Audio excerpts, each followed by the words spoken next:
கர்த்தருடைய பரிசுத்தம் மையப்படுவதாக. தேவன் நம்மளை ஆசீர்வதித்து பாதுகாத்து இருக்கிறார். நம்ம அன்பு காமிக்கிறவர்களாக இருக்கிறோம், ஏற்றுக்கொள்வர்களாக இருக்கிறோம். கர்த்தருடைய வார்த்தை சொல்லியிருக்கிற வேதத்துல அன்பில்லாதவன் தேவன் அறியான், தேவன் அன்பாகவே இருக்கார் சொல்லப்பட்டிருக்கு. அப்ப நம்ம எத்தனை பேர் வந்து கசப்பை வைத்துட்டு பேர் மன்னிக்க முடியாம இருக்கிறோம். கர்த்தர் சொல்றாரு, அன்பு இருந்துச்சுன்னா நம்ம மன்னிக்கிறவங்களா இருக்கும்னு சொல்லிட்டு. அப்ப அன்பு இல்லாதவங்க தேவன் அறியான்னு சொல்லப்பட்டிருக்கு. அநேக நேரத்துல என்ன பண்றோம்னா, பிறர் செய்த குற்றத்தையே பாவத்தெல்லாம் வச்சு என்ன பண்றோம்னா, அவங்க மேல தவறான கண்ணோக்கம் வந்து அவங்களை மன்னிக்க முடியாத சூழ்நிலைக்கு போயிடும். ஆனா கர்த்தர் சொல்றாரு, நீங்க அவங்க மன்னிச்சீங்கன்னா நீங்க மன்னிக்கப்படுன்னு சொல்லியிருக்காரு.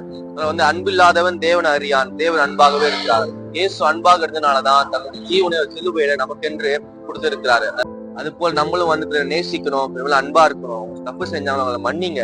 நீங்க மன்னிச்சீங்கன்னா பரமபிதா உங்களை மன்னிப்பாரு. கர்த்தருடைய பரிசுத்தம் மையப்படுவதாக. ஆமென்.